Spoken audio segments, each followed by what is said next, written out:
The Titanic's band played as the ship sank on April 15, 1912.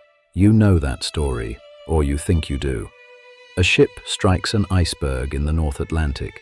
As it sinks, the band keeps playing, a small act of impossible courage that became one of the most retold moments of the 20th century. You've seen it in James Cameron's Titanic. You've heard the hymn. But the films and the songs leave out what happened after. They end with the music stopping and the water closing over the deck. The real story doesn't end there, because one object from that night, one fragile wooden object that had no business surviving, came back. It spent 70 years hidden in an attic, resurfaced, and forced a question that forensic scientists spent 7 years trying to answer. Not who did it survive. How? Act 1. The Man and the Gift. His name was Wallace Hartley, 33 years old, from Colne in Lancashire, a working violinist, the kind who took long contracts playing aboard ocean liners to make a living, away from home for months at a time. In 1910, he became engaged to a woman named Maria Robinson. As an engagement gift, she gave him a violin. Not an expensive one, we'll come back to that, but she had it engraved on a small silver plate at its base, with words that would later become the key to the entire mystery. For Wallace, on the occasion of our engagement, from Maria. In the spring of 1912, Hartley was offered the position of bandmaster on the maiden voyage of a new ship. He was reluctant to take it. It meant leaving Maria again. He took it anyway. The ship was the Titanic, built by Harland and Wolff in Belfast and sailing under the flag of the White Star Line out of Southampton. He led an 8-man band, and as the ship struck the iceberg and began to go down on the night of April 15th, the band did the thing history remembers. They played. None of the 8 survived, but Hartley had the violin with him, Maria's violin, and that is where the impossible part begins. Act 2. The Return. Hartley's body was recovered from the Atlantic about 2 weeks after the sinking, one of the few that were pulled from the water by the recovery ship Mackay Bennett operating out of Nova Scotia. And, according to several press reports at the time when they found him, a leather case was strapped to his body. We have to be careful here because this detail is disputed. Some accounts say the case was found with him rather than on him, and the records from that chaotic recovery operation are not clean. But what is not disputed is what was inside the case. The violin, Maria's violin, engraving intact. And we know it reached her because Maria Robinson left behind the proof in her own hand. In her diary from July of 1912, there is a copy of a telegram, her thanks to the officials in Nova Scotia who handled the recovery of the dead. She wrote that she would be most grateful if they could convey her heartfelt thanks to all who had made possible the return of her late fiancé's violin. She never married. She kept the violin until she died in 1939. And then it vanished. Act 3. The Disappearance. After Maria's death, her sister gave the violin away to the local Salvation Army. From there, it passed to a violin teacher, from the teacher to a former pupil. And then, for decades, it simply sat in a family's possession, in an attic in Yorkshire. For roughly 70 years, the violin that came off the Titanic was a forgotten object in a loft, its story reduced to a piece of family hearsay nobody could prove. Then, in 2006, the owner's son climbed into that attic and found it, a battered violin in a leather case with the initials WHH on the strap.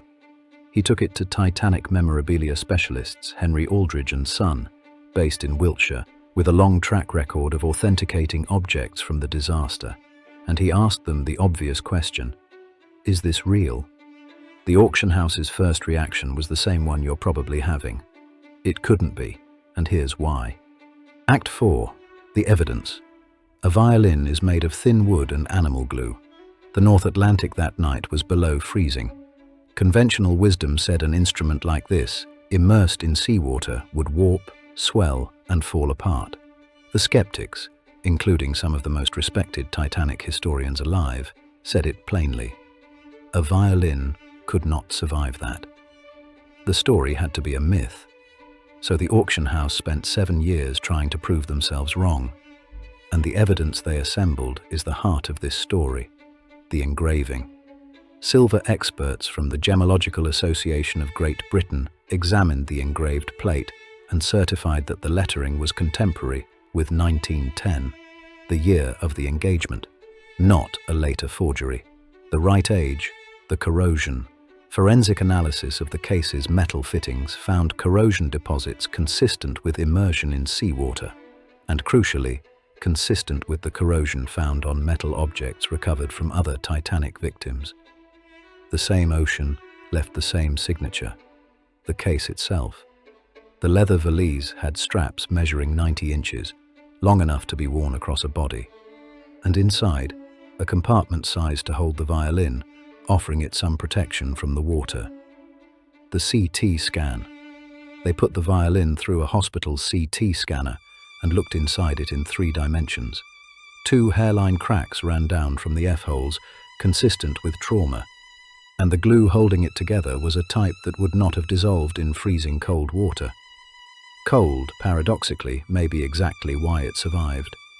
And then the detail that turns the whole thing. There is a man named Craig Sopin, owner of one of the largest private collections of Titanic artifacts in the world, and by his own description, a committed skeptic of Titanic claims. He set out to debunk this violin.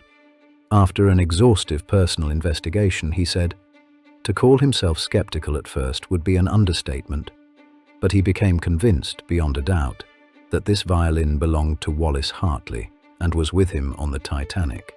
The man who tried to disprove it became its strongest believer. Act 5. The Fork. In October 2013, the violin sold at auction for £900,000, about $1.7 million, the most valuable piece of Titanic memorabilia ever sold. It sits today in Belfast, at Titanic Belfast, the museum built on the very site of the Harland and Wolff shipyard where the ship was constructed, behind glass. 2 long cracks run through its body. It can never be played again. Now, here's the thing James Cameron's film left out, and the thing worth sitting with. Maria's violin was not a treasure.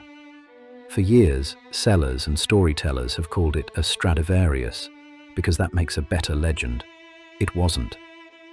Experts identified it as an ordinary German factory violin made sometime between 1880 and 1900, mid-priced, exactly the kind of instrument a working ship's musician could afford. And that is what makes it extraordinary. It was never valuable. It became priceless only because of what happened to it, because a woman engraved her love into it, because a man carried it to the bottom of the world and somehow it came back. The documents say it survived. The forensics say it survived. The skeptic who tried to break the story ended up swearing to it, and physics still says it shouldn't have. So you're left where this channel always leaves you, an object that exists that you can stand in front of in Belfast right now, and an explanation that doesn't fully close. The violin came back from a place nothing comes back from. The only question left is what you do with a fact like that.